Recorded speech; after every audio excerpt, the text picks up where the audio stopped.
Okay, hello guys. We should be up and running. Just seen a few more people popping in there into the room, so we'll give it another maybe 20 seconds or so. And feel free to introduce yourselves in the chat bar on the right hand side. So, as per usual, the bit of housekeeping before we get started. You'll see on the right hand side of your screen, or at least there should be a place where you can enter any kind of chat into the chat box. So feel free to put in a bit of banter as we go through this. And of course, if there's any questions, you can throw them in there as well. And I'll be able to get to them at the end of the Q&A. So if something pops up, just throw it in there and I'll get to it at the end, of course. So I'm presuming everyone can hear me clearly and everything's okay.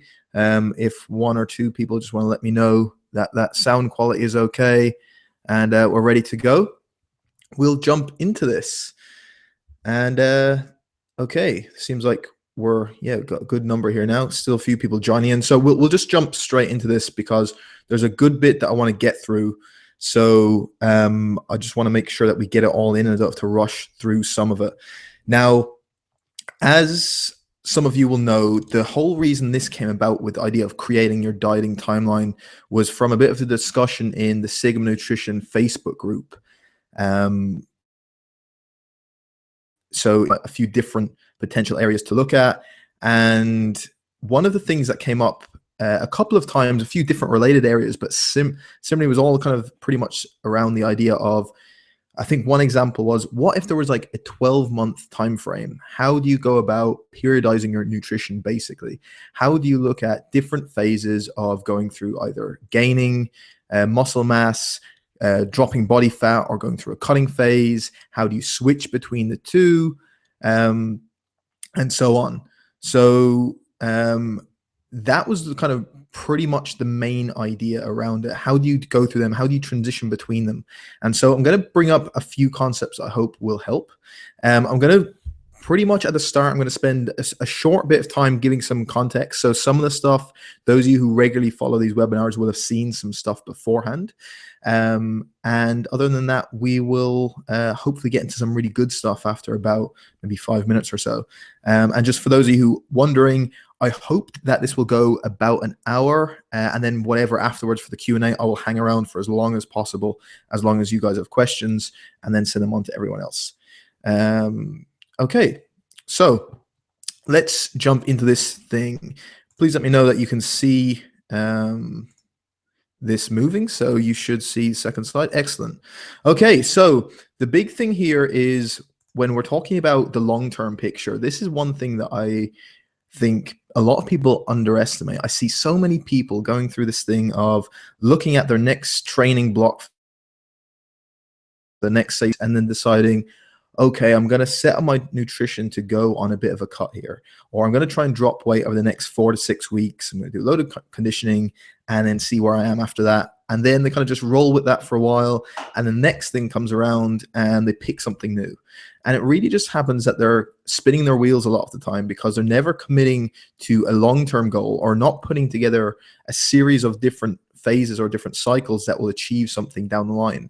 So one big thing, and I've been guilty of this in the past before as well, but one big thing that I've done recently over the past year or so is start looking at things 12 months in advance. So where do I want to be in 12 months time? And then thinking about, okay, what phases do I have to go through, either with, if it's for strength or body composition, to get to that point in 12 months.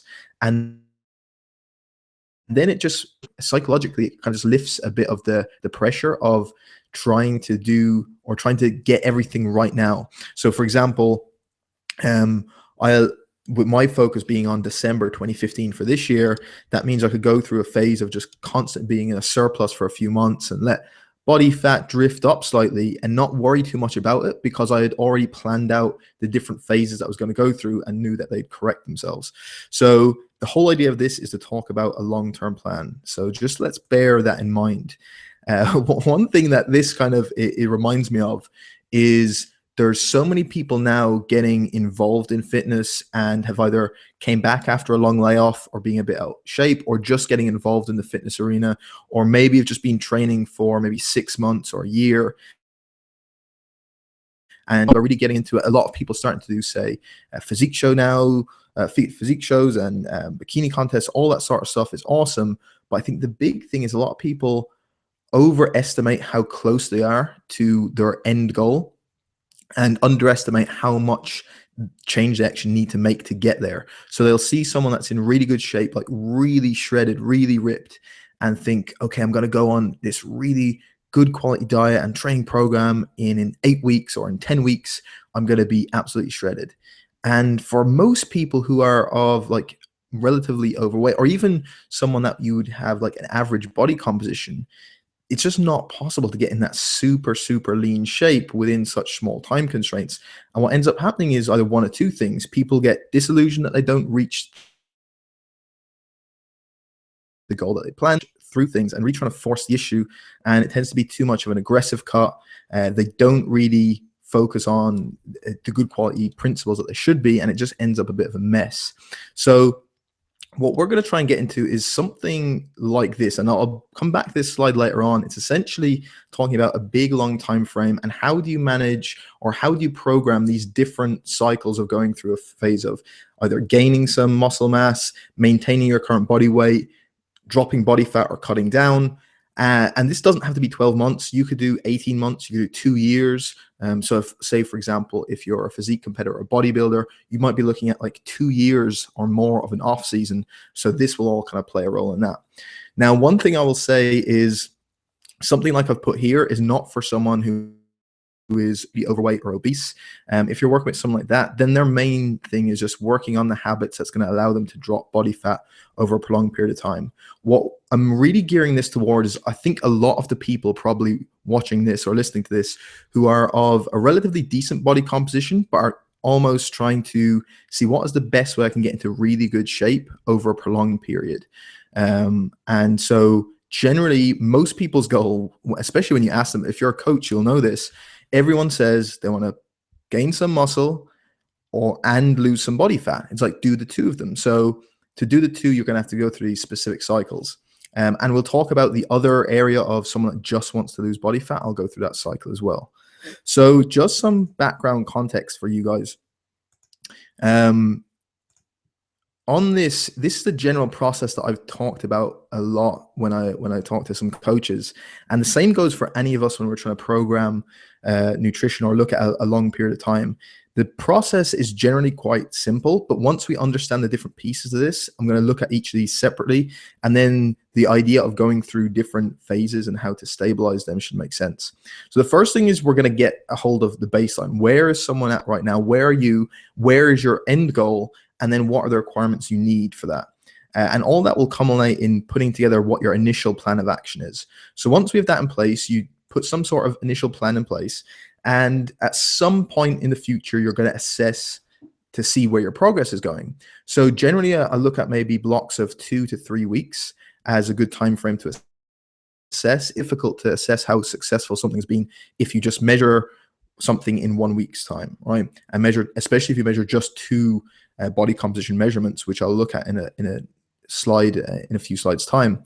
But if you look at trends over a number of weeks, is probably the best way to go. So once we have that assessment done, then there's only two ways that can go. The first one is if things are progressing, then simply continue on that route. So by progressing, I mean progressing at an optimal rate of progress. And I'm going to get onto that in the next section. What are those optimal rates to look for? If you're progressing at the rate that's best for your end goal, then simply continue what you're doing. I see so many people making the mistake of trying to throw every single tool they have at something to try and get to the end point, and they do it all at one time and don't leave anything in reserve. So they'll do like endless amounts of training, all these different kind of training protocols, lots of cardio on top of it.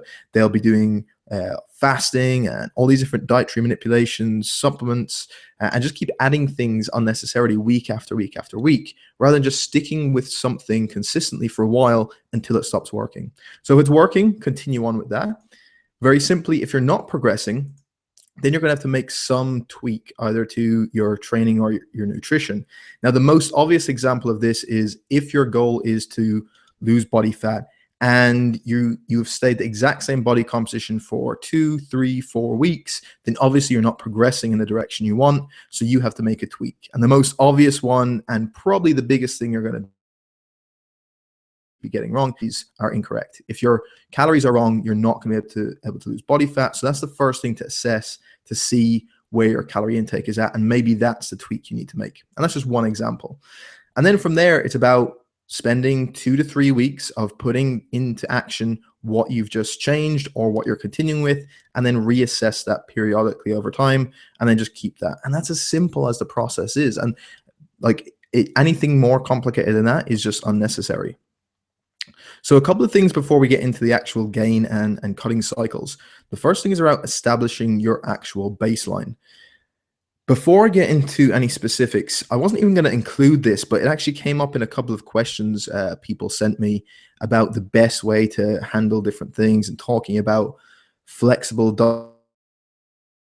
dieting, or whether just going strict paleo, or using like if it fits your macros, or any of this sort of stuff, and all these debates about whether you should be like super strict with your diet or be flexible. And I think a lot of people are guilty of missing the kind of point here. In can being flexible with your diet work? Then 100% it can. So you can, in other words, you can include foods that we typically think as poor nutritional value. You can include them in some aspect as long as it fits into your overarching goal. And that's where we get back into like the calorie and macronutrient thing. And it can work for you absolutely perfectly. But on the other hand, that doesn't mean that going to the other end and doing some more restrictive dieting, for example, eliminating certain foods for the diet, can't be helpful for someone else. So maybe you're someone who responds to more restrictive diets.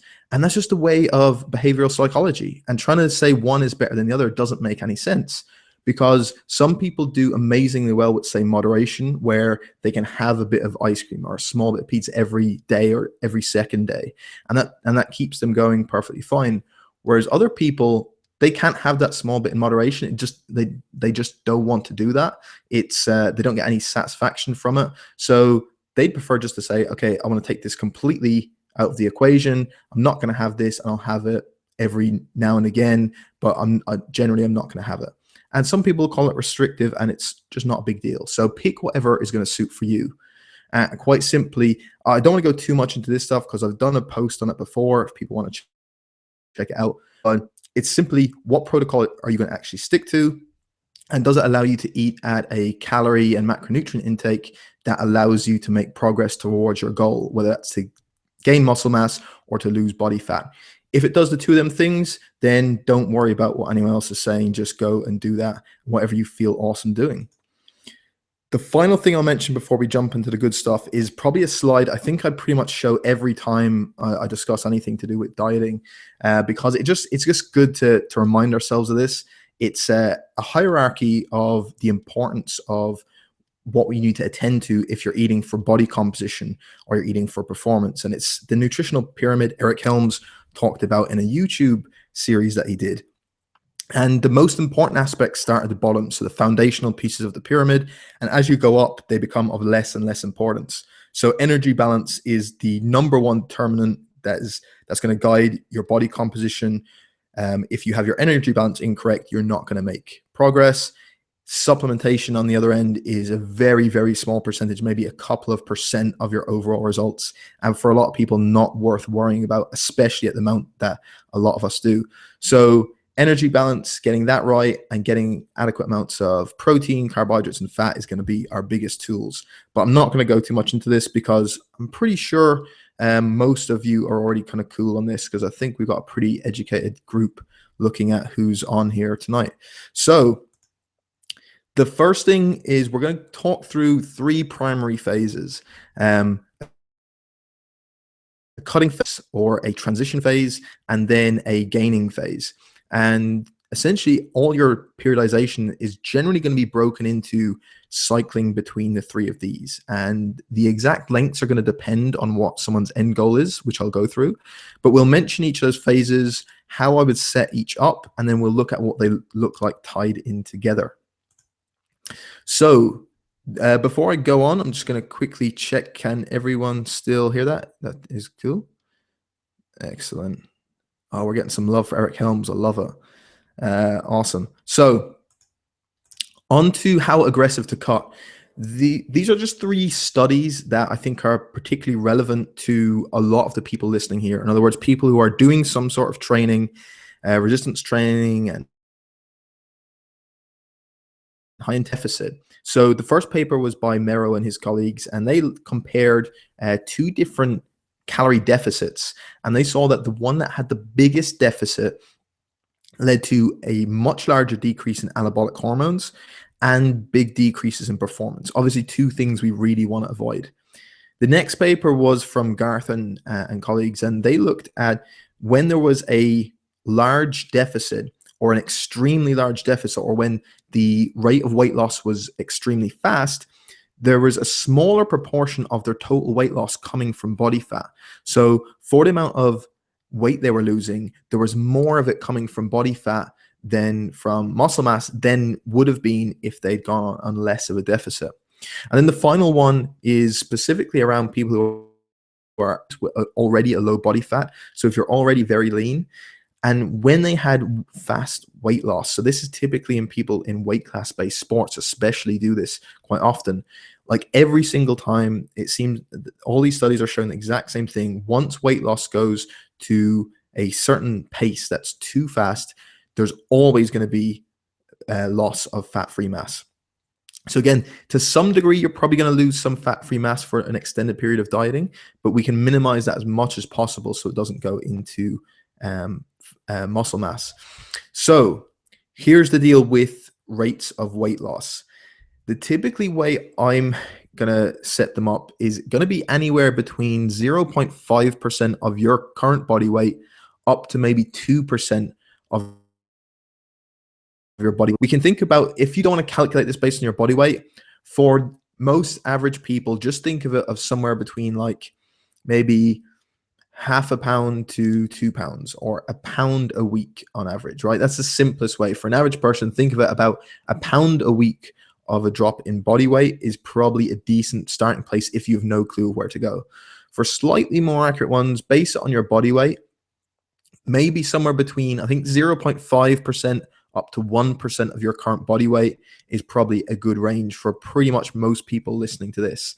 The range that you'll see here on this slide is that as we get towards the left of this scale, that means someone that is a lot leaner. So the leaner you get, then the rate of your weight loss has to be slower.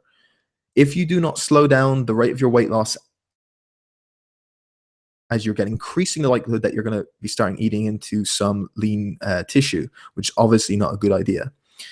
On the other end of the spectrum, if someone is of a high body fat percentage, the more body fat they hold, the more aggressive you can go with the cut, because the more body fat they have, as they start losing weight, they will be taking from a much higher percentage of body fat as opposed to muscle tissue. So an example I regularly give to people is if you take a lean person and you take someone significantly overweight and you try and start dieting them down so they lose 5 pounds a week, right? That's a drastic cut for someone who's lean. So like, these are arbitrary numbers I'm just making up, but to give the idea, that could be, say, a pound of fat that they're losing and maybe 4 pounds of lean tissue per week. For the obese person, they of body fat and only a small amount from lean tissue. So you can be a bit more aggressive if they can tolerate it for people who have a very high body fat percentage. The other thing to consider is if you are working with people in a contest prep, or you are a competitive physique athlete yourself, in the early stages of the contest prep, so as you transition from, say, the off season to like the initial part of your contest prep dieting, that early stages, you can be a bit more aggressive with the deficit and your rate of weight loss, because again, you will have some body fat built up from the off season. As you progress through the contest prep, you should be reducing the rate of weight loss per week. So as you get leaner and leaner and leaner, you have a very slight amount of weight loss each week, so that you're pretty much taking it all from body fat, if possible, of fat-free mass. So that's the general way I think about it. For most people on this call, simply think about it as 0.5% up as far as maybe 1% of your current body weight per week that you want to drop during a cutting phase.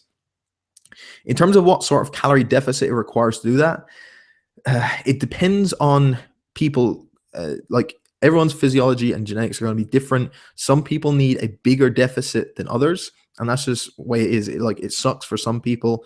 I know I'm working with some people that just to get that 1 pound a week, say if they want to lose 1 pound a week, they might have to reduce their maintenance calories by 20%. For some people, it could be as little as 10. So the general figure I go is just start with 15% of a deficit and see if what sort of rate of weight loss you get from that. If it's going too fast, close the deficit. If it's going too slow, then increase the deficit. In terms of working out maintenance calories, I won't get into all that stuff. Again, you can either work a calculator online, or the best way is simply track your body weight, track your calories, and try and work out your average caloric intake that you maintain your body weight on, and then alter it from there. So that's working out our calorie intake. So like I said, 0.5% to 1% of body weight decrease per week is a good range to go for. That's a nice range that you won't be really losing too much lean mass. In terms of the macros, like I said, I'm not going to go into this because this has been done in previous webinars, which if you missed, just shoot me an email afterwards and I'll send you on a recording if I can get hold of it. Generally, protein, for most people, I look at like 2 grams per kilogram is an easy to remember, solid range.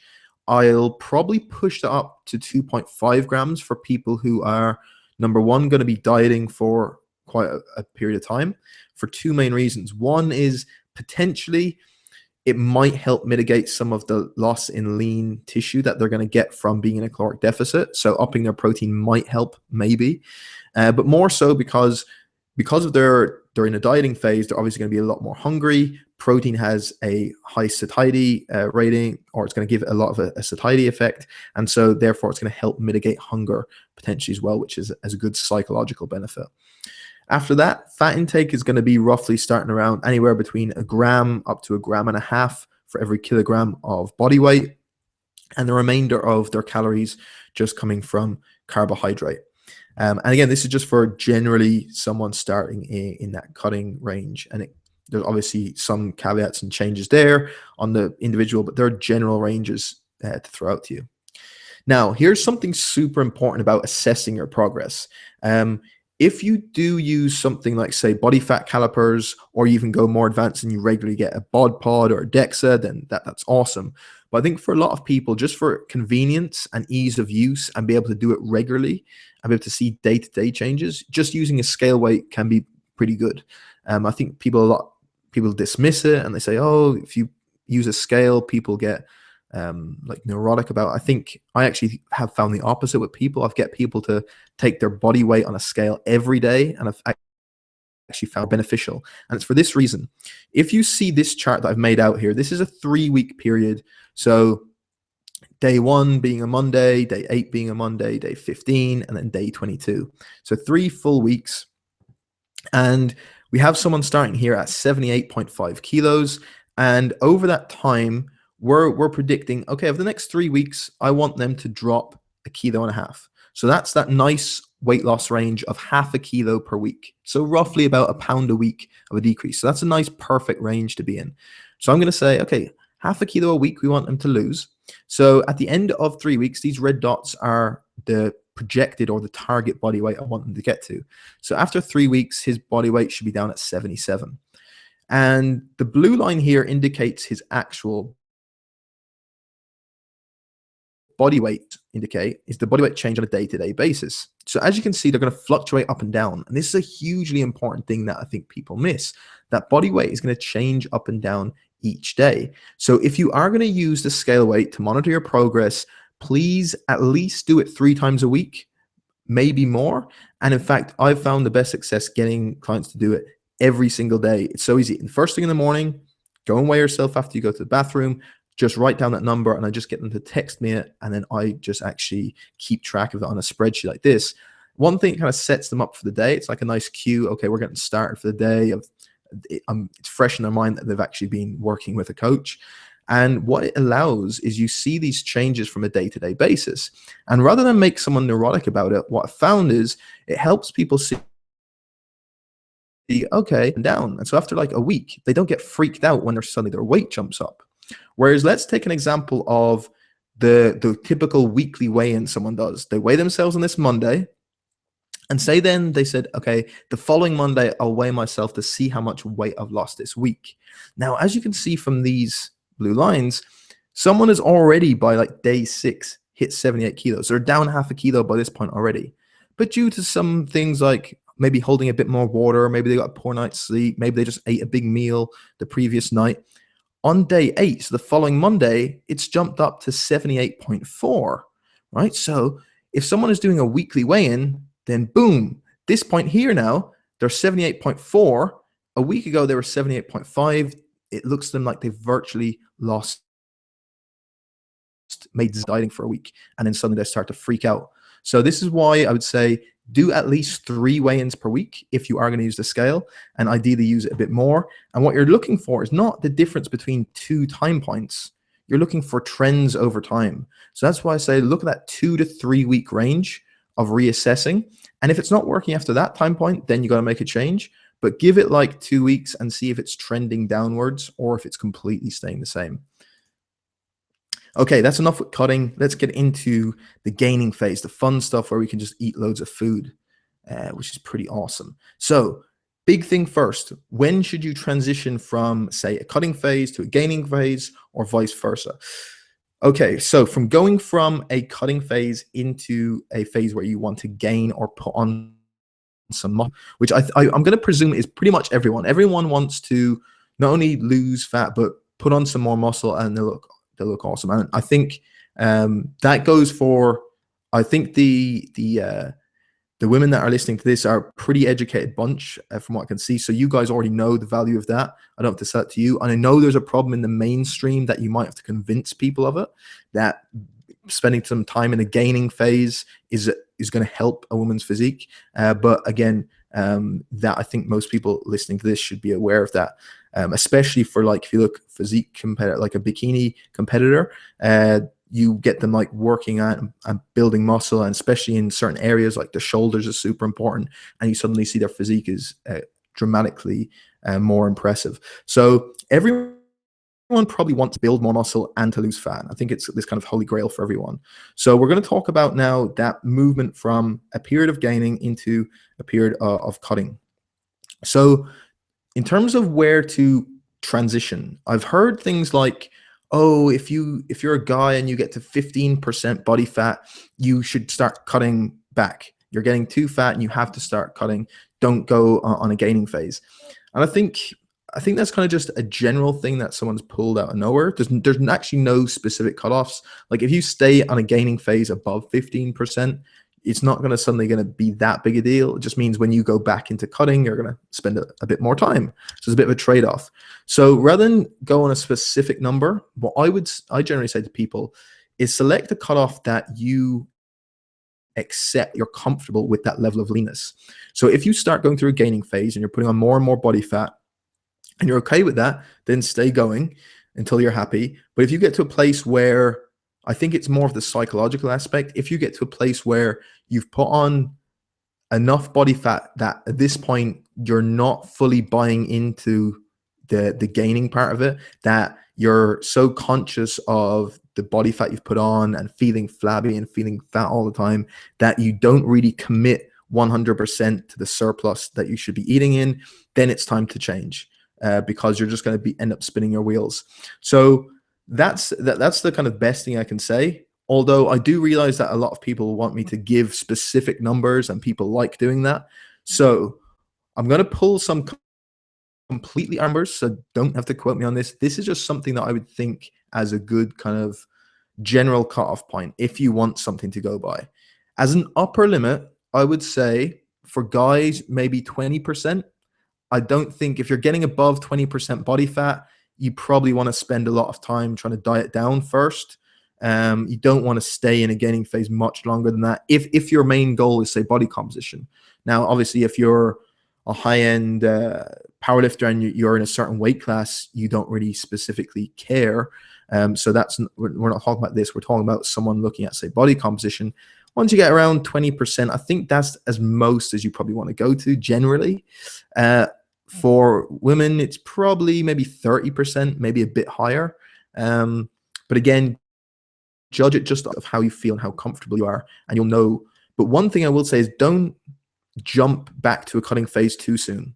One huge mistake I always see, people don't give enough time to that gaining phase. They'll spend like a month trying to gain muscle mass and then just give up and say, oh, I'm getting too fat, right? So, and I'm going to get onto that now in a second. So essentially what I have here, this is a graph that I made out to talk about this leanness acceptance range I like to show to clients. And essentially we have body fat going from bottom to top and then time across here.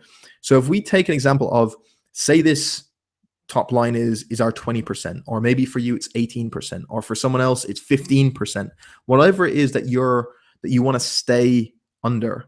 And then say this is a lower end range that we don't need to go under unless you're competing. Say we take someone that's maybe 20% or more, right? And they diet down for a period of time. So they might spend 8, 9, 10 weeks dieting to get down to maybe 13% body fat. I'm taking a male as this example. So he spends maybe 8 weeks getting to here. Now at this point, he's kind of pretty comfortable that, yeah, 13% is good, but I want to put on more muscle. So now is the time to go through an extended gaining period.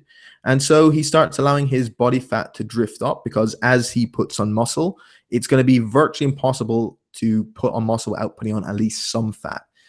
People talk about like all these lean gains, but you're never going to maximize the amount of muscle you can build if you don't want to put on any body fat whatsoever. It just becomes really, really difficult. So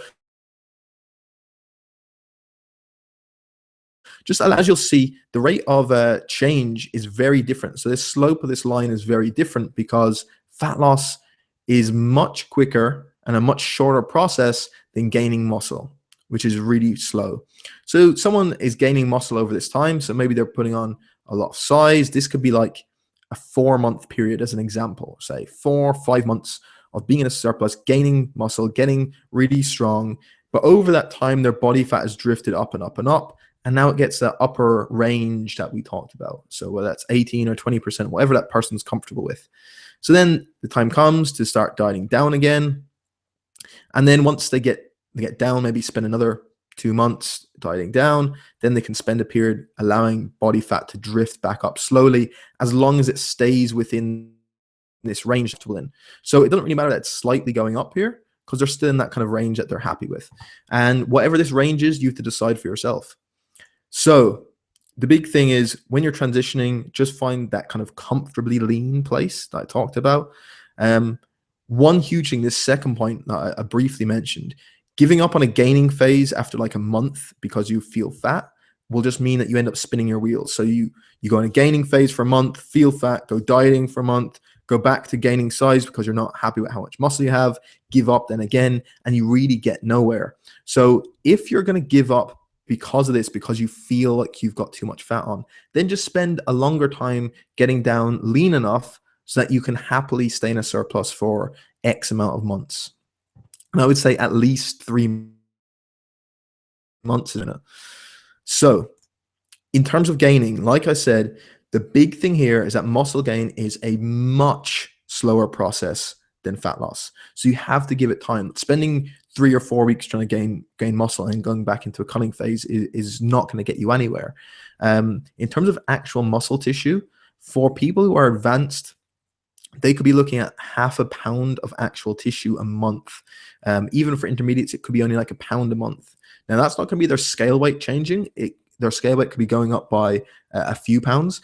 But actual new muscle tissue they're building is going to be relatively small. So it takes a long time to build actual new tissue.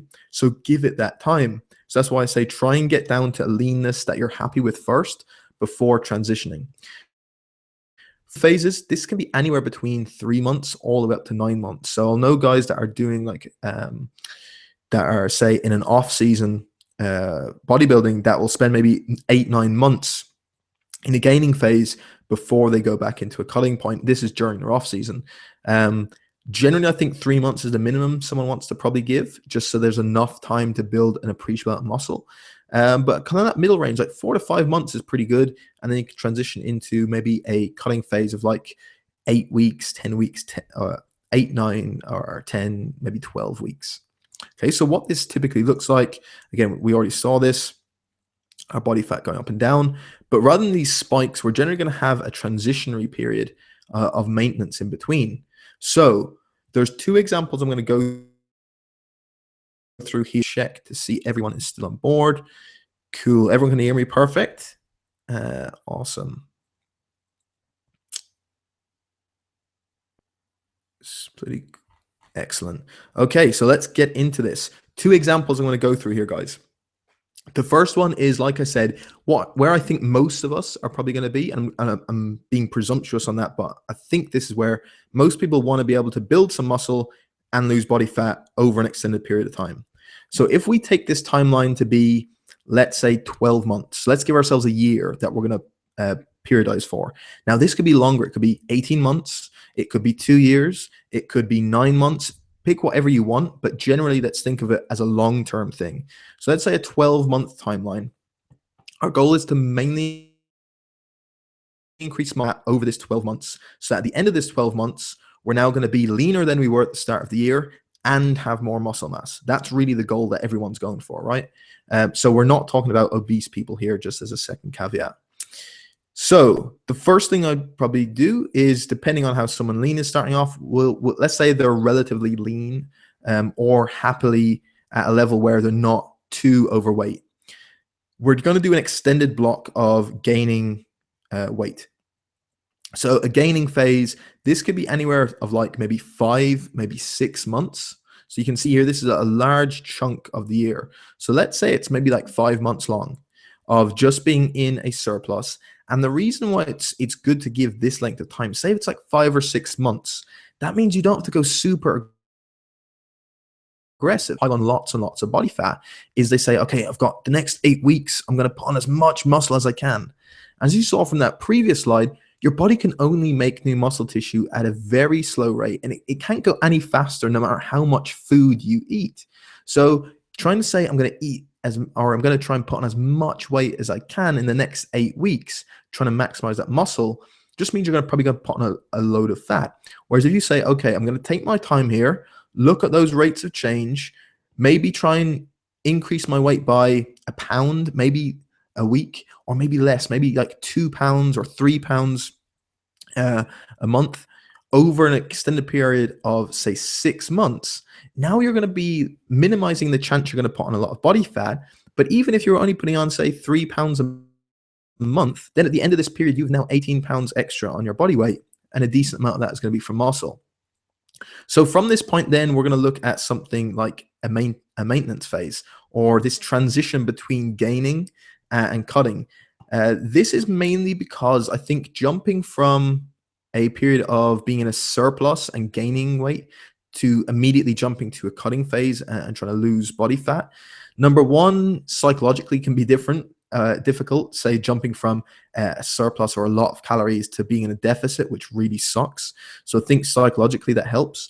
And also just from the preservation of mass, if you've a new body weight, so now in our example here, this guy could be like 18 pounds heavier, being able to maintain that for a month is going to be impressive in itself. And it just allows the body to get used to that. So maybe the maintenance phase, I would say 3 to 4 weeks is probably enough. So maybe a month. Think of it like a month period. So now we have 7 months of this year done. The next, we're going to put in a bit of a cut. So depending on where someone's body fat percentage is, this could be anywhere between 8 to 12 weeks, generally, I would say. Could be longer for certain people, but I would say 2 to 3 months dieting down, trying to lose body weight at those optimal rates we looked at earlier. And then once we've done that, the next thing is to go back into our maintenance phase. So our maintenance phase here is going to be important because, especially if this person is new to dieting, that you'll see the biggest problem a lot of people have is when they get lean and lose a lot of, or lose a decent amount of body fat, is holding, and they end up regaining it. So rather than trying to go back into a phase of gaining weight again, why not try and maintain that weight loss and hold on to the exact same body composition for a month? A second thing this helps to do is just psychologically, it changes someone from viewing staying the same body composition for a month, instead of seeing that as a plateau. Now suddenly it's like, okay, I'm just doing what part of what I periodized at the start of the year. And then from there, we're going to go back into a gaining cycle, which will extend out into the following year. And you can do X amount of months, could be another 5, 6 months, depending on how much muscle someone wants to put on. So hopefully that makes sense. So that's our kind of first scenario. The second scenario is someone that has more body fat and just wants to lose body fat. So maybe they're and aren't necessarily worried about putting on muscle, that they just want to lose body fat and just get that down over an extended period of time. So all that's going to happen here is two things. One is we're going to extend out the period that this person spends dieting, and we're going to shrink the amount of time they actually spend in the gaining phase. So maybe they now spend 3 or 4 months in a cutting phase. They maintain that weight loss. This is huge for someone that's dieting, especially someone that's overweight. This is, if you're a coach, this is massive, right? Start framing a period of time of like 3 to 4 weeks of staying the same weight as a success by calling it a maintenance phase, instead of someone thinking I've plateaued, I've stopped losing weight. It's huge. From there, then, again, we're going to shrink the amount of time they're spent gaining. So instead of 8 weeks, 10 weeks, maybe 12 weeks, back into a maintenance phase, and then finish off with another cut. So in our previous example, we were like gaining for maybe 6 months of the year, maintaining for another 2, and then maybe cutting down for maybe 2 or 3. In this scenario, we're only gaining for like maybe 2 or 3 and then cutting for more of it. So again, it just depends on where that person's main priority is and how much body fat they currently have. Hope that makes sense, because that's the general way I would think about periodizing this stuff. Final couple of things here. One is about, people will ask, well, what about recomposition, right? This idea of losing fat and gaining muscle at the same time. Why should we use these cyclical periods that I'm talking about if you can do the same, do this at the same time? And sure, this can lose body fat and gain muscle in the same period of time. And we've seen it. There's 4 main places where this is typically true. The most obvious one is in newbies. So someone that is new to training, that is new to lifting weights, and has a lot of body fat. They, like, the more fat they have, the easier this is going to be. You can put them in a deficit, start doing some resistance training with them, and they will build muscle even in that deficit. And the more body fat they have in that scenario, the better. The second is, say, someone who has previously had a lot of muscle mass and has been out of training for a long time, whether they were either injured or just gave it up, or has lost a lot of muscle for some reason, and now they've returned to training.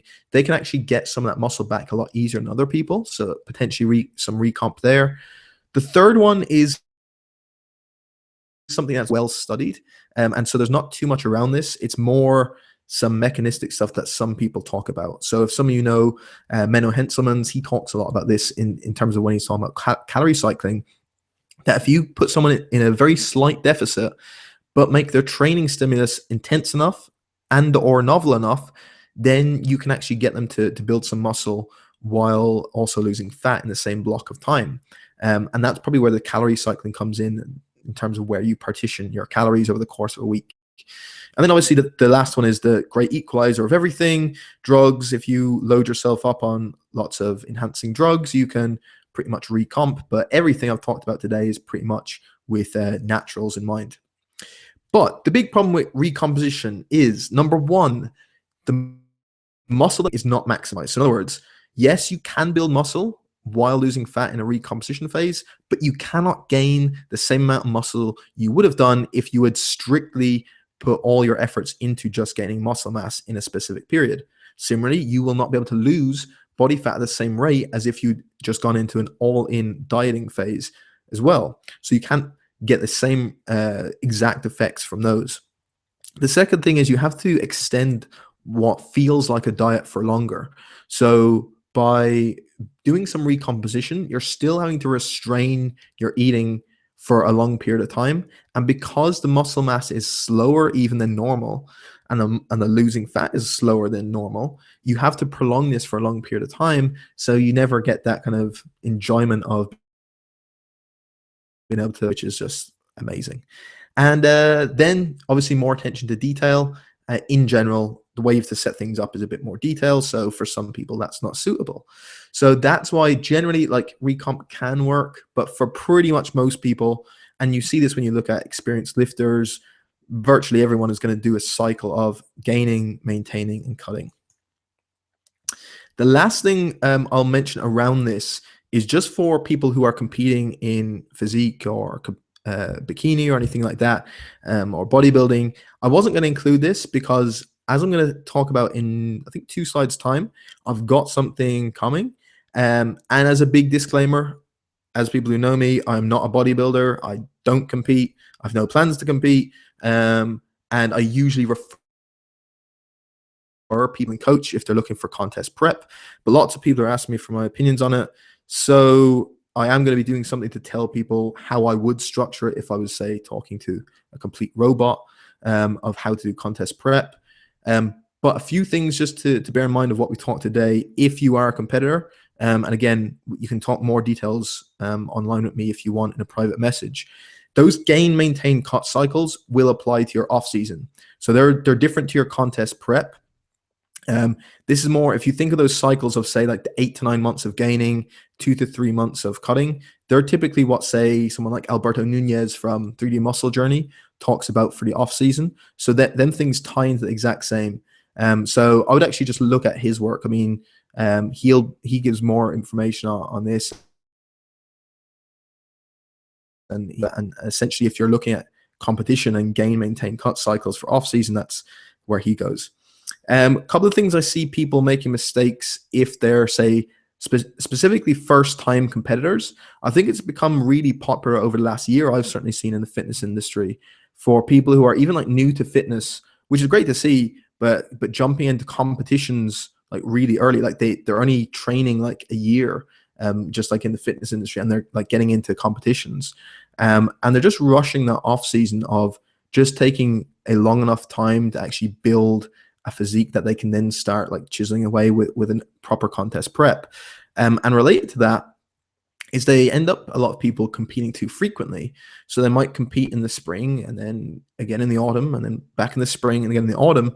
And in my opinion, that just doesn't allow you to have the optimal results based on just what I talked about earlier of, if you want to spend like 5-6 months in a gaining phase and then like a proper contest prep for a natural is probably going to be like 5 to 7 months, in my opinion, to get really shredded. How can you fit that in if you're going to be competing like twice, like in a shorter space than like that 1 year that we're looking at? So I think competing too frequently and not taking long enough for an off season are 2 things that I would change if I was advising competitors. And for the prep, again, the best thing I've seen on this is probably, again, Alberto Nunez talks about the starting a long time out with your prep.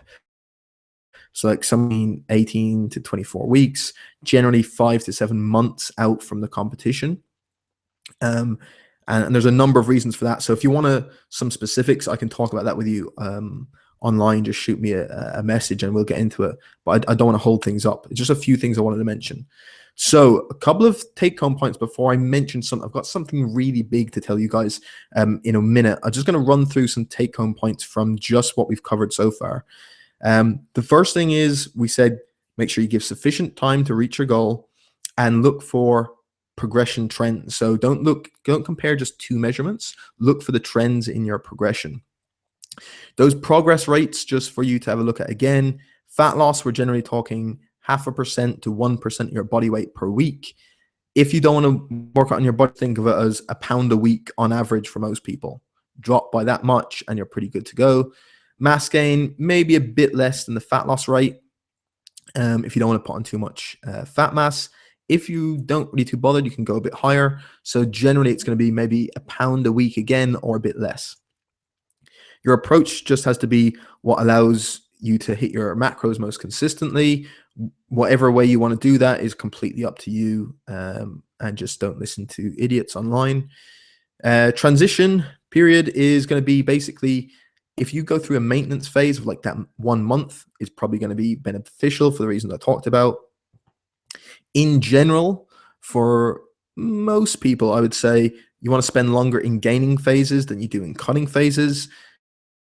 Gain anywhere from 3 to 8 months, maybe more, but generally 3 to 8 months. I like that range of like 4 to 5, maybe 6. and then ideally shorter cutting cycles, so maybe like 8 to 12 weeks. The one exception there being if someone has significant body fat to drop, then you want to probably say, okay, we're going to spend a longer time through the next dieting phase or the cutting phase. Psychologically, things like diet breaks, refeeds, etc., can be really useful. I didn't really touch too much on that. We can do that in the Q&A if people have questions on it. I think it's a really interesting area. Competitors, take a sufficient off season, and for your actual contest prep, looking at 5 to 7 months as opposed to some people thinking they can get contest lean in 12 weeks. It means they probably haven't allowed their weight to drift up high enough and make muscle if they do get lean enough, or they leave it too late and they don't get lean enough. Generally just what I see as someone from the outside observing. So a full disclaimer on that. I'm not actively in that bodybuilding scene, just my thoughts. So with that, guys, before we get into the Q&A, as I said, I got something huge that I want to mention. Some of you may have seen something related to this on social media. It's mainly going to be related for those of you in the UK and Ireland, also in mainland Europe, and my Scandinavian friends who I see are watching this. But sadly, for those of you in the States and Australia, Canada, probably not going to relate to you guys. But one big thing is this is so huge because this has been 7-8 months maybe of like planning and just looking at studies for hours on end and pulling stuff together and changing it and synthesizing it and looking over it with all the mentors that I've met through the podcast and people I know. And so it's culminated in something people have been asking for a while, but it's the kind of first ever big independent weekend event that is going to go down August 22nd, 23rd in Dublin.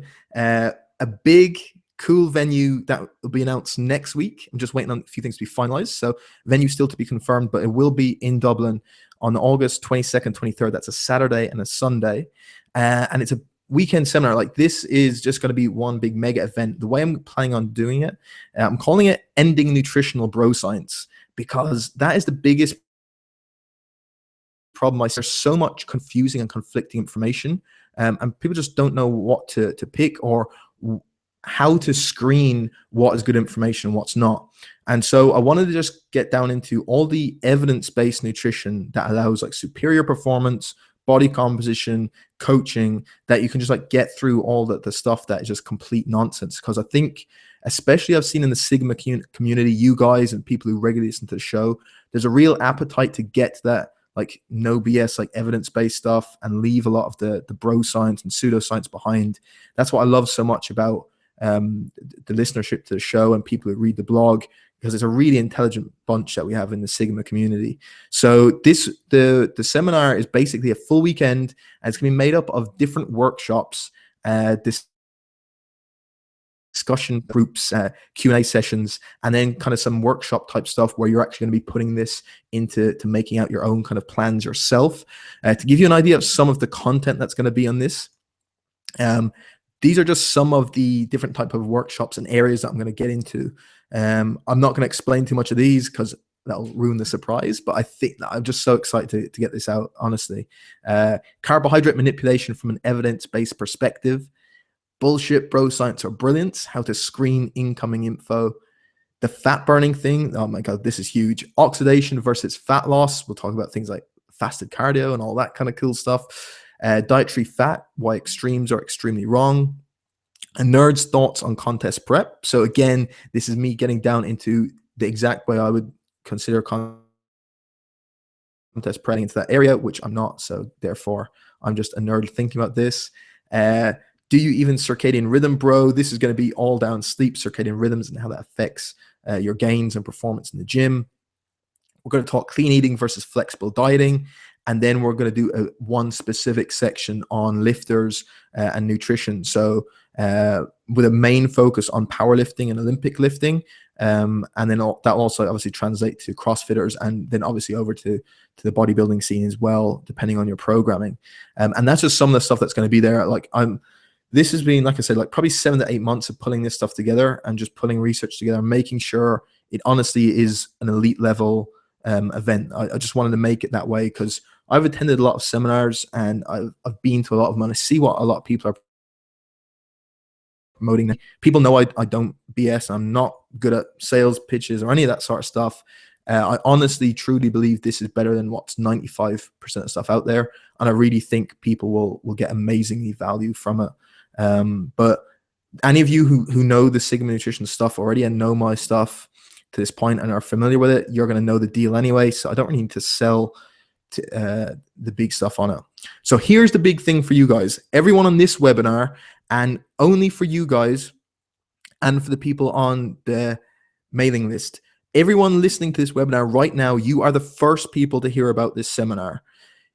The people on my special VIP list will get an email tomorrow morning, and then everyone else won't hear about this until Monday.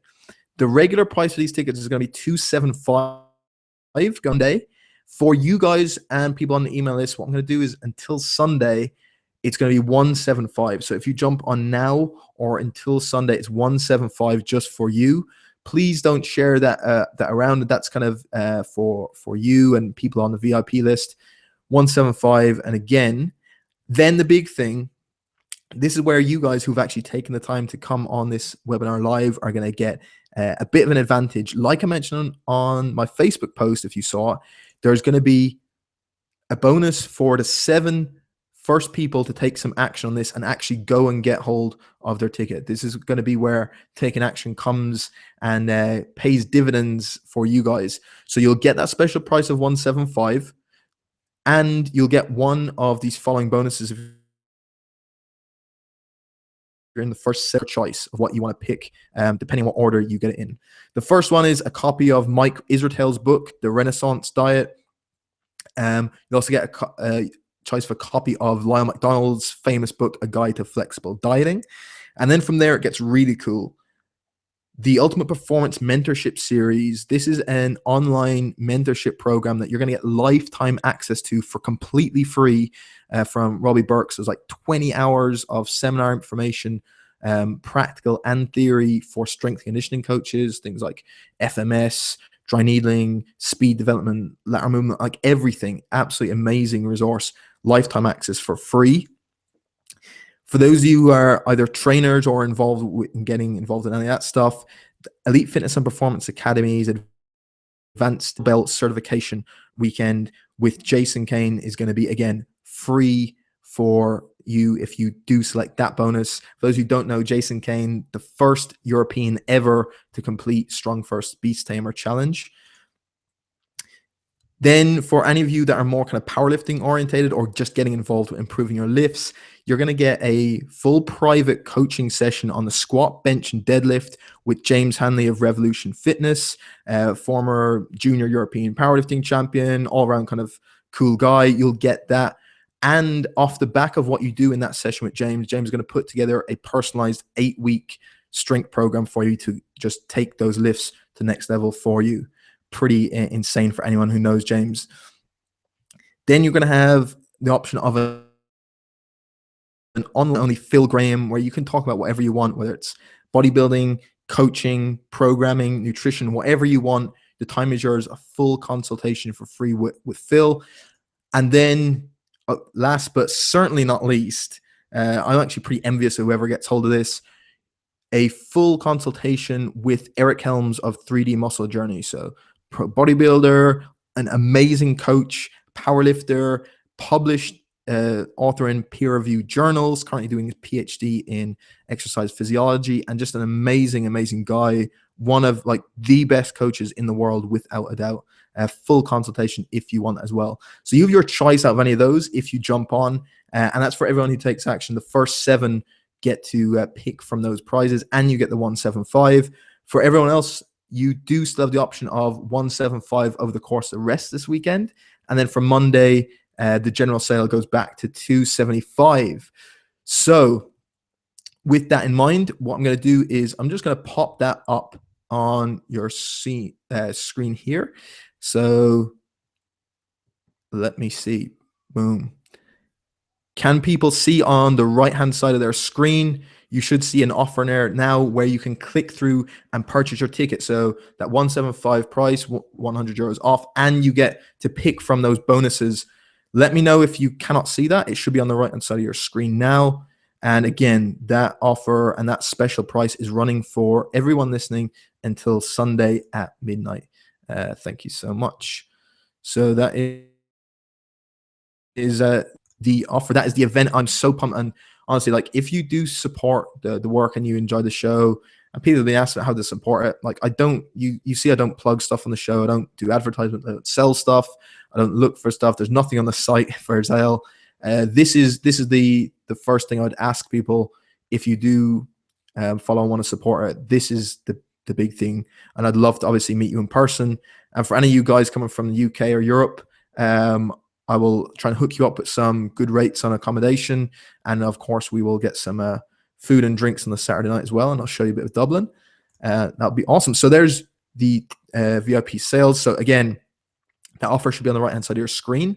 And while you guys are jumping over to that sales page, hopefully, and looking at it and looking through some of the details, I'll start through some of the questions for everyone else. Okay, just one question, Sean. Where in Dublin? The location, or there's two places that I'm just waiting on. So that will be announced next week. So hopefully on Monday when the general sale goes up, the venue will be announced. So I can't say yet, but all I can say, it's going to be in Dublin city somewhere. So again, and it will be a quality location. That's why I'm kind of waiting on two things. It will be top-notch location. And I've been made it sure that it's going to have super comfy seats as well for people and nothing crappy. Okay, so guys, love if you jump on that. So you should see that offer there for you. Please let me know if you don't. And I'm going to start jumping into the question. So let me see.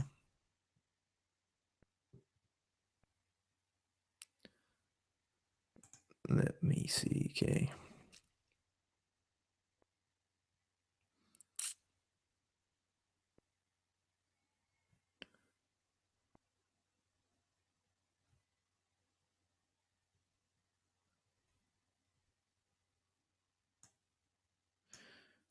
Chad. Okay, yeah, I'll try and hook something up for you guys that are not in Europe, Chad. So I do realize I've let you guys down, and I had this on Facebook the other day with a few from down in Australia as well. But I'm not forgetting you guys. I'm gonna try and hook up some cool stuff as well.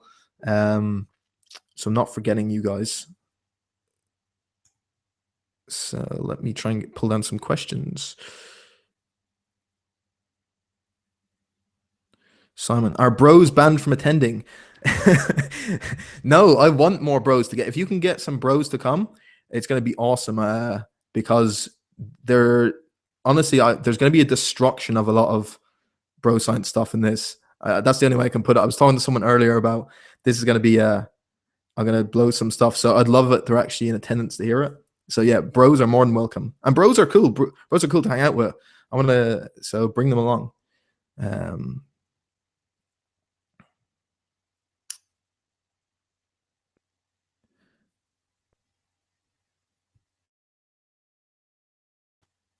Okay. Bum, bum, bum.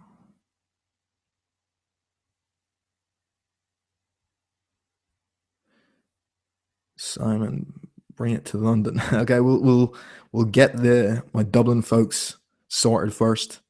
Got to take care of the homegrown thing. Bruce, will the full webinar be posted later? Yes. So all of you guys on now, if you missed even the start of it, within a couple of hours of this ending, it should be automatically sent out to you. If not, first thing in the morning, I will post it to a link to you guys if you want it. So don't worry, by either tonight or by we put 2 hours time, you should have an email with so just let me know.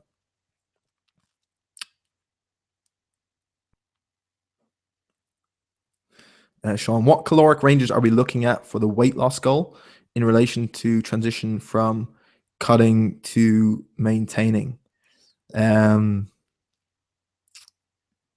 in relation to cutting to maintaining.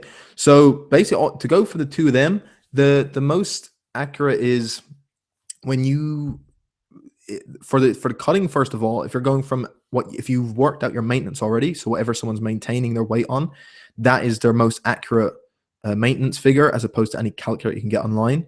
And then to get the cut, you basically have to drop it by enough to get that like pound a week loss. There's no exact figure. Some people, like I said, need a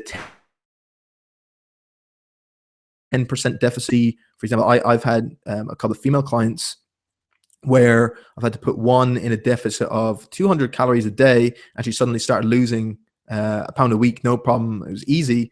And some you need to push up to like close to 500, which gets really tough, just the way it goes. In terms of coming back from there into maintenance, if that's what you're asking, I would start by pushing it up by 10% at a time. Because that way, rather than you're going on someone's current calorie intake or the current body weight, as opposed to going for saying, oh, get them back up to maintenance by adding in 500 calories. So go on a percentage so that the bigger the person is, the bigger that you push up by. But for most people, on average, it might be something like you add back in 200. If you then are checking their body weight and they're now maintaining their weight, then fine, you're back to maintenance. If they're still slightly trending downwards, then you might need to add another 150 or another 200 the following week, and just until you kind of level it out. So it'll probably take a week or two to level things out, but there we go. Loving these comments. Great banter going on here. I love it. People loving the gains.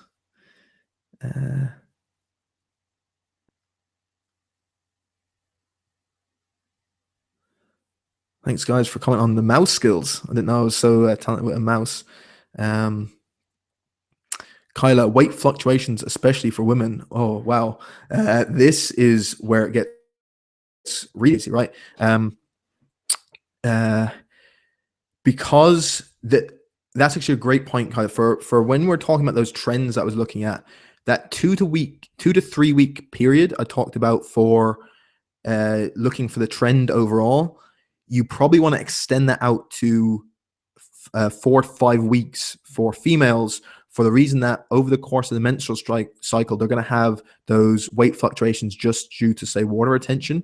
So you want to be comparing measurements from the same part of the month from month to month. So there's no point in comparing one measurement to, say, something 2 weeks later or 3 weeks later, and it might be just see no change or the weight has gone up, but it's simply because where they are in their menstrual cycle. So if possible, look at a long pair, same time points at each month, if possible, with women. And just on that, I've got some big news coming soon, guys. I can't say now, but in around the area of women and fat loss and so on. But I think you'll be enjoying that. Daria.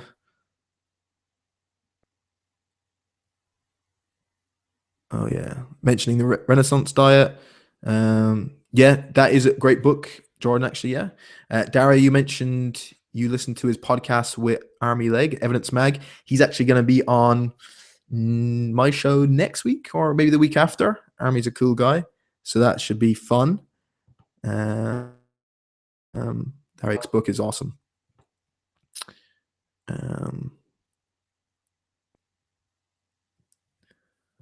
Helms, people loving Helms as usual. Excellent. Okay. I'm struggling to get down to more of the questions. Let me just pull back up to the top.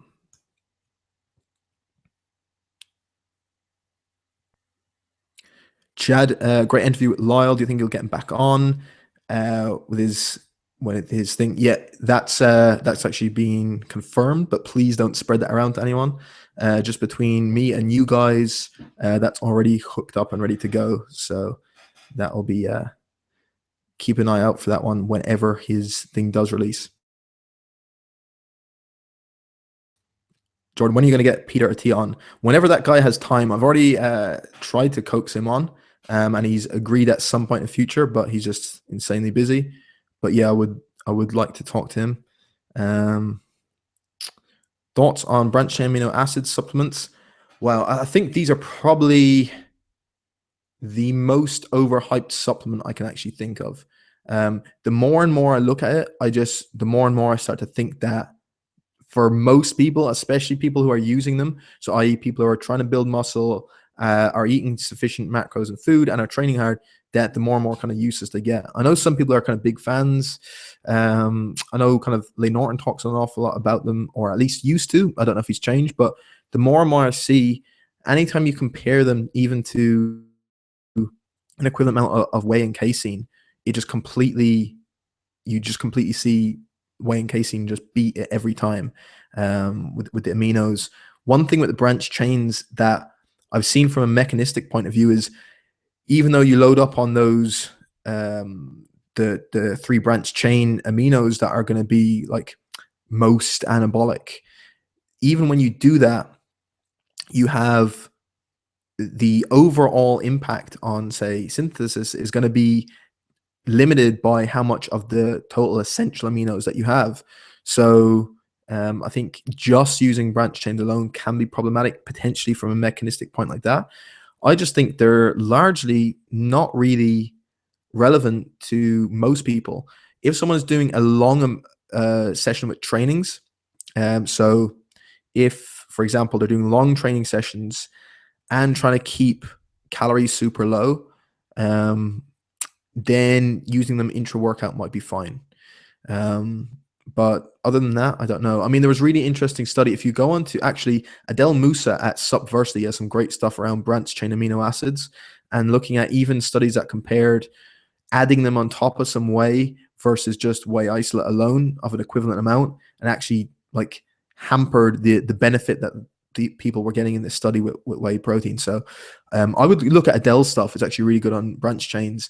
And I'm pretty of the same much opinion of him, that for the vast majority of people, they're useless. Lorcan, when will you have? I don't know if I'll ever get Mike Dolce on. Maybe I'm just being cynical. I don't know if I'm biggest fan of all this stuff. Yeah, I think he's. I don't know. I like, he obviously does. He preaches some good stuff about eating good quality food and that, but I can't remember whose podcast I heard him on. It was just, some of the stuff was a bit, could have been on Joe Rogan's, and it just seemed a bit strange what he was saying. But I will look into it, because I am super focused on MMA just for my own thing. Yeah, I agree with you, Max. Yeah, Mike Dolce is certainly not evidence based, so that's why I haven't gotten to this point. So that's why Dolce is not on my radar. Okay, Kevin, in terms of, let me see, where's your first question? In terms of refeeds, it's been mentioned that a 1 to 2 day carbohydrate refeed may be beneficial psychologically. However, would you agree with Lyle in having a refeed for about a week, or is that the premise for a 1 month back at maintenance for both adaptive thermogenesis, psychological reasons? Yeah, so with the refeeds, I mean, this is really interesting, because certainly when you look at the research, there's nothing that points to a physiological benefit for doing a refeed over just someone staying in a deficit, for example. But that's not to say there might never be. And there's some really smart people that use refeeds. So, for example, I know Eric and the guys at 3D Muscle Journey use, I think it's like a 2-day refeed every 12 days for a lot of their guys. So it's like 12 days of the deficit, 2 days of a refeed. So every 2 weeks they're getting this two-day refeed. But where I generally stand on them is, I think psychologically for an extended period of time, I think that's where the main benefit is.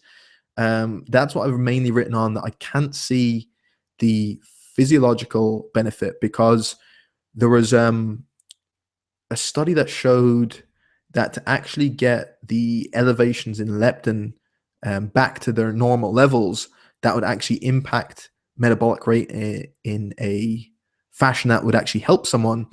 I think it was like a 3-day overfeed on carbohydrates at like 30% over their usual calories. And that actually elevated someone's metabolic rate back up by something in the region of 160, 170 calories a day. But the problem with that is that they've taken in an extra 600 or 700 calories and they're overfeeding to get that. So it's completely a moot point. So there is some interesting stuff potentially mechanistically that could work, but it doesn't seem to be via the leptin thing, because again, it takes like that 3-4 days of overfeeding with carbs to do so. And I think Lyle has kind of changed back to that now, of that a 1 to 2 day thing is not long enough. I like the idea of the diet breaks that he talks about. And I also know that the 3D Muscle Journey guys do that as well, in long contest preps. That's why I mentioned Alberto talks about doing like a 6 to 7 month contest prep. Because it's so long, you can put in, say, 1 week diet breaks every, say, 6 weeks or something. And it's not a big deal because someone's given themselves a nice long prep. So that's where I think something like a refeed comes in. Hope that answers your question, Kevin. I didn't just rant on there for a while.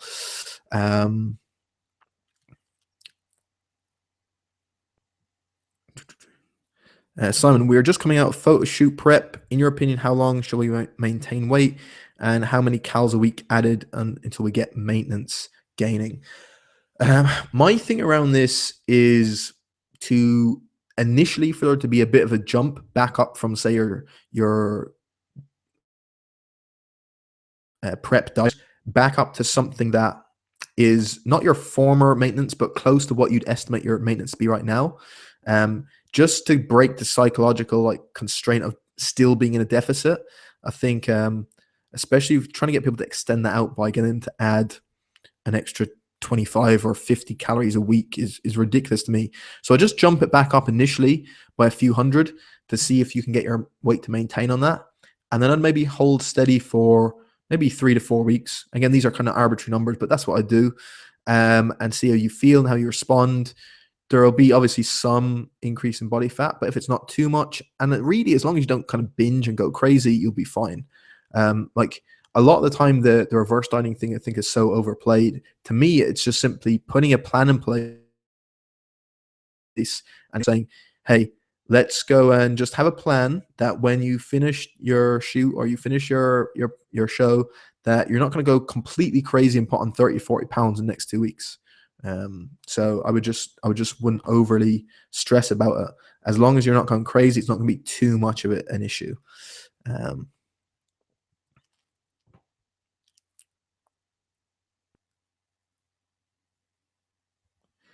Let me see. I want to make sure I didn't miss any further questions down.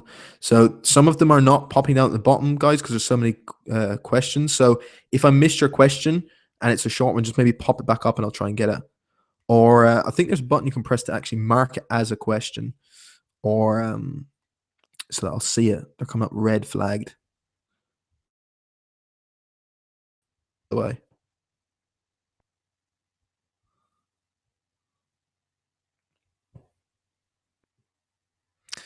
Sean, what's your opinion on Lyle McDonald's rapid fat loss book? Again, it's for a very specific purpose. And Lyle even said himself, it's for those people who are just going to do that anyway. He doesn't say everyone needs to go do this or this is the best way to go. He basically wrote it because people were going to do some crazy stuff to try and lose fat quickly. So he said, you may as well do it this way with some actual science behind it. So if you wanted to run it for a couple of weeks, feel free. But I think personally, there's better ways to kind of get lean and maintain it just more consistently. So if you did want to give one of Lyle's things a go, and obviously I'm kind of skipping over a guide to flexible dieting. I think that should be everyone's main overall approach anyway. But other than that, I would say UD2 would probably be a better starting point than rapid fat loss. Give that a go. And UD2 kind of, that's a bit insane as well. That's tough. So if you're looking for something to shred up and be nasty to yourself, UD2 is not nice. Some harsh deficits there.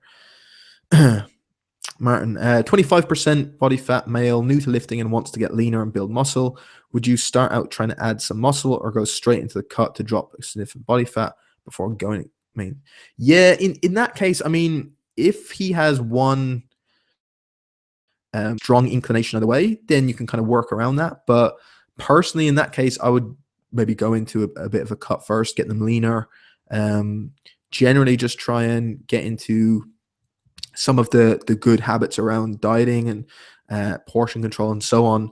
I think if they're coming to you as a new client and they've never done anything like that before, especially you mentioned they're new to lifting, 25% body fat, and you go into a gaining phase first, they can kind of lose the run of themselves. So I would get them clued in on how to say use portion control, how to uh, track food, how to maybe run a slight deficit. And generally, like they don't need anything harsh to start making progress, especially if they're new to lifting and they just start tidying up the diet in general. I would do that, and especially then if they're be really overweight or if they're maybe a bit insulin resistant, that'll help with that. I would do that for a time, get them some progress, make them start feeling better. And especially if you get them leaner first as well, Martin, that will mean that once you do start going into that kind of gaining phase, that they don't get disillusioned quickly and start feeling like they're really overweight or they feel flabby and stuff. So yeah, in that case, I would go for cut first. Chad, cleaning versus if it fits your macros, do you believe there is no difference? You don't see many top-notch bodybuilders eating whatever. I know Alberto Nunez, some others are eating whatever, but just not sold on this concept of getting a really low body fat on eating anything. Yeah, so here's one of the big misconceptions around this, Chad. Top guys that I know who promote something like flexible dieting, virtually 80% plus of their diet is the exact same as all the bros or the clean eaters that you see people giving about out online. And that's why I hate this stuff of people online giving out about people who eat clean or calling them bros and stuff like. It's like you're doing the same thing, but you can like they can just fit in something like say some pizza and some ice cream now and again. But especially with social media, that's the big problem. That's the stuff they post, that people post all that stuff all the time and people think, look, they're eating all this stuff all the time. It's like, no, most of the stuff they're eating is still good quality. Like if you're in a say dieting phase for contest prep and you have to eat a low amount of calories, get enough protein, hard to do that just on junk food, almost impossible. And so I don't know any of the guys that are actually that I would just respect that follow some sort of flexible template that actually just eat whatever. I think the guys who go out to make a point online of saying, look how much junk I can eat just that fits into my macros, and just eat complete rubbish all day long, don't have a clue what they're talking about. They don't understand where the IIFYM or acronym came about. It was basically I won't get into it, but a guy Eric Cohnwright came up with it, and it's what most good quality guys are doing is still 80 to 90% of their diet is still the exact same as all the clean eaters, and it's just like 10% they fit in whatever. And within that, if only 10-20% of your diet and you're fitting your macros in and it's coming from foods that are not that good quality, body composition wise there'll be no difference. So I think it's fine. But at the same end, if people feel better on 100% strict clean eating, do that. It's not an issue with me.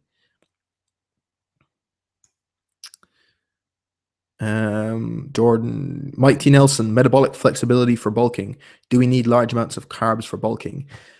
You don't need carbohydrates necessarily to build muscle, but it will help. And if you're trying to optimize muscle mass, just the higher amount of carbs overall in the diet, you have higher insulin levels running, obviously just slightly more anabolic. And then obviously it allows better training quality in general. And plus, if you're going to be in a diet that's in calories, it's kind of nice to be able to have some carbs in there. So I like Mike T. Nelson's stuff on MetFlex. And yeah, it makes sense to me if you're going through a bulking phase, pop in some more carbs at least a few times during the week, especially when you're training hard, and do that.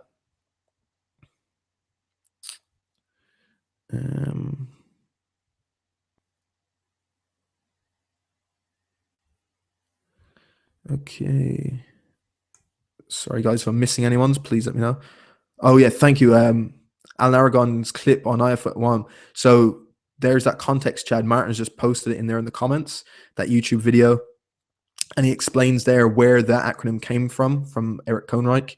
And I think if everyone that was going around like trying to eat as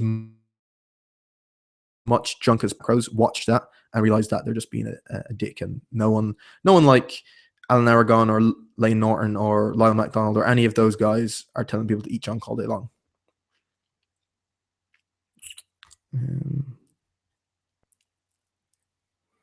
Sean, thanks very much. Take care. So thank you guys. For those of you who have to leave there, Kevin and Sean, for anyone else that have to, you can check back for more of the questions in the replay anyway. Kind of thoughts on body fat set point.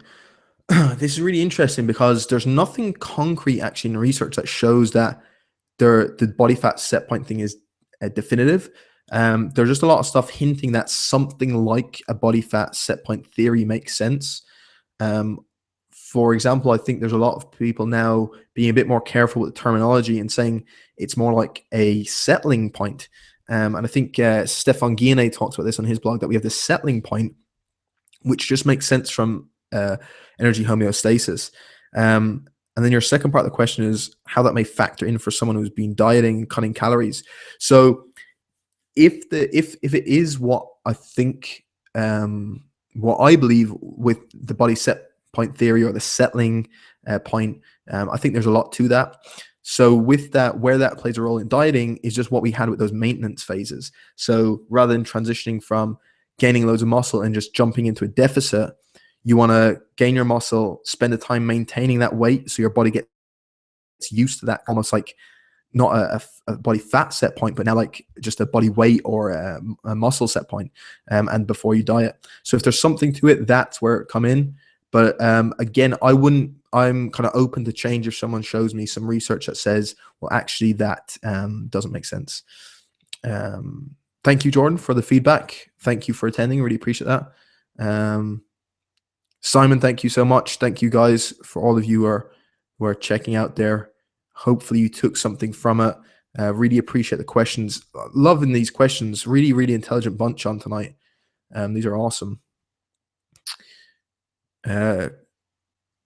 Carmen or Carmine, sorry if I'm getting your name wrong. I'm going to say Carmen. I had a chat with a girl who wants to compete. She's the classic candidate. Lots of cardio and strength training. Calories about 800 calories a day. 70 kilos, 20-25% body fat. Totally stressed out about not losing weight. What would you consider as a good restart plan? Okay, so this is where I'd probably just insert like a complete break from the diet for a couple of weeks, similar to what Lyle talks about. And if you didn't listen to the episode with Lyle McDonald, that was episode 65, sigmanutrition.com/episode 65. Hopefully someone can post that in the comments actually. In that episode, we kind of talked about what's actually going on there with all the cardio, all the training, really low calories and not losing weight. It's most likely either misreporting food or water retention due to her cortisol being sky high, plus that on top of some of the metabolic adaptations that are going on. So one thing is obviously to get her to try and de-stress and get her body out of stress. So her big stresses now is tons of cardio is a stress, really low calories is a stress, actually stressing about not losing weight is a stress. So to get rid of the three of those, what you could do is, okay, for the next 2 weeks, we're doing it if she's up for it. And again, it's so hard to get people to do this, but say, we're not going to track your calories or your macros for the next 2 weeks. I want you to go away and just eat whenever you're hungry, eat something you enjoy, just don't overconsume or go crazy. I want you to cut the cardio and just maybe strength train 3 times a week for the next 2 weeks. And I don't want you to measure your body weight, and just use that as a diet break. And then say, when you come back refreshed, we're going to hit this thing hard again. I just went to more kind of sustainable thing. And that's where I would start with her, just see how she responds. And then from there, you're probably talking about seeing, can you get her calories slowly built back up over time? But really start losing that. Thank you, Martin, for linking to that. There's that link there, Carmen, if you want to check that out. Martin has just posted. one. What are the symptoms of metabolic damage, and is it possible to have suffered it after rapid weight loss? Great timing with that question, because that link just above your comment that Martin posted, that episode with Lyle McDonald, will address that question. Basically, the whole idea of metabolic damage is a bit kind of ridiculous. That when you go through dieting, you don't suffer permanent damage to your metabolism that you suddenly can't lose weight. There's certain things going on for sure, but then there's also things like people just not actually being in an energy deficit that they think they are, water retention due to high cortisol, and just generally misreporting food. So I think after a bout of rapid weight loss, someone's metabolic rate will be lower. So number one, just because the fact they lost weight means it's going to be lower anyway.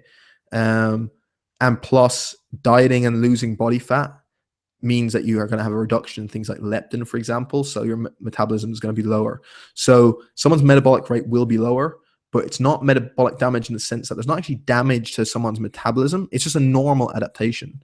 And it's just something that someone has to get with. And so that's why if they have lost weight, the key period is to try and get them to just hold on to that weight loss. So maintain for, say, maybe 4 weeks, and think of them as going through a maintenance block, instead of thinking I have to lose more and more weight. And they think, oh, look, I'm stuck. I'm at a plateau. Can't lose any more weight. I've got metabolic damage. And that's just like silly.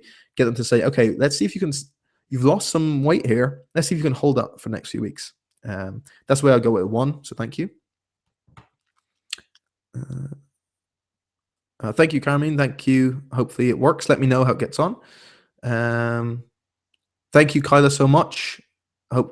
Glad to hear they were useful to you. Sean, do you see any reason to bring carbs down when trying to get lean? Or as long as we hit protein requirements in a deficit, does the carb-fat split matter? Yeah, so this is the thing with... I was actually talking earlier to a group of coaches. I was doing a seminar, and I was talking to them about my ideas around typically titrating calories down during a contest prep, for example. And what I would do for someone in that situation, in other words, someone that's dieting, that is doing a lot of training, so that maybe this is probably your case, Sean, I would tend to, number one, start taking calories away from their fat intake in order to keep protein high, to conserve muscle and keep satiety high, and then carbs to train. So I'd start taking fat down in order to reduce calories if they need to reduce calories. Where I take is roughly around 0.5 to 0.6 grams per kilogram of body weight. When fat intake gets that low, I don't want to drop it too much further, because I'm just not comfortable with fat being that super low for too long. So once it gets to around that point, then I'll start maybe pulling down on carbs. But I'm also not averse to pulling down protein maybe in order to keep some carbs in there if their training starts to suffer. So it's just on a case-by-case basis. Ideally, I'd like to keep protein high, but I could drop that from 2.5 grams to 2 grams per kilogram in order to keep more carbs in there if I feel their training is suffering. So that's the way I would do it, Sean. I would drop fat first to that level of 0.6 grams per kilogram, then start taking from carbs, and then if I need to put more in, I'll just take some protein.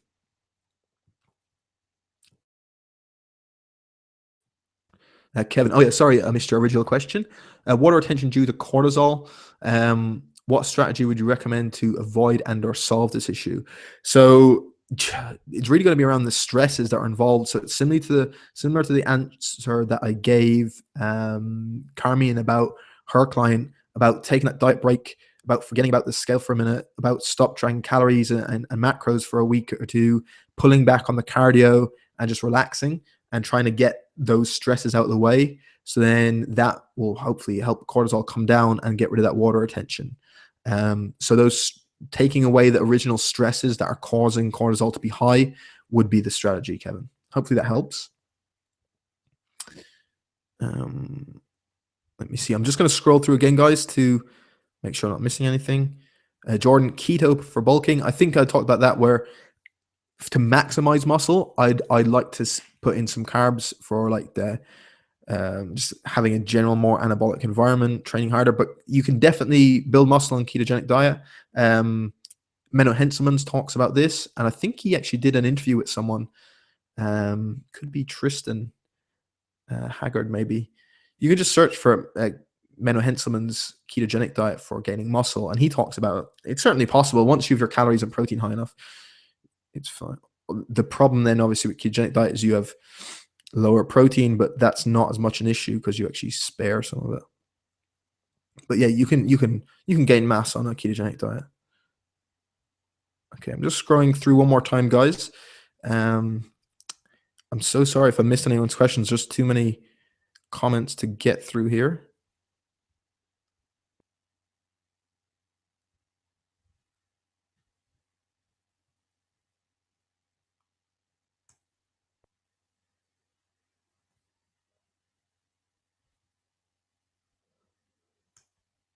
Thank you, Kevin. Appreciate that.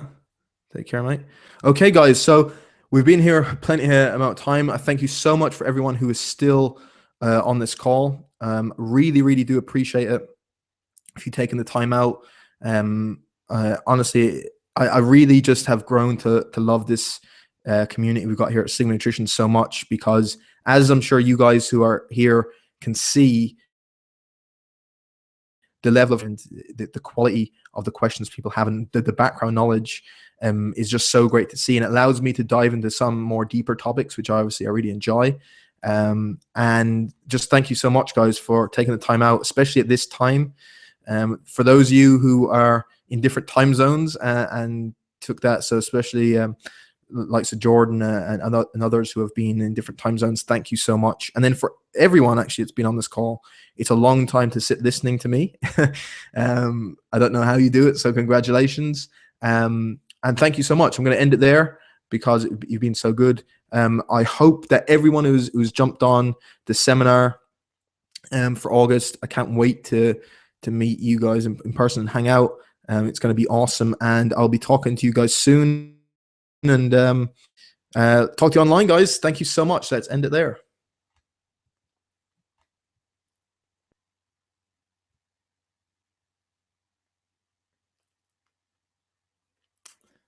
Awesome. Yeah. Oh, thank you so much, those of you that just put in thanks. Really appreciate that. Martin, that's an awesome hashtag. I want that. Trending. Okay, guys, thank you so much. This time I'm actually gone, so goodbye. Thank you so much, and take care.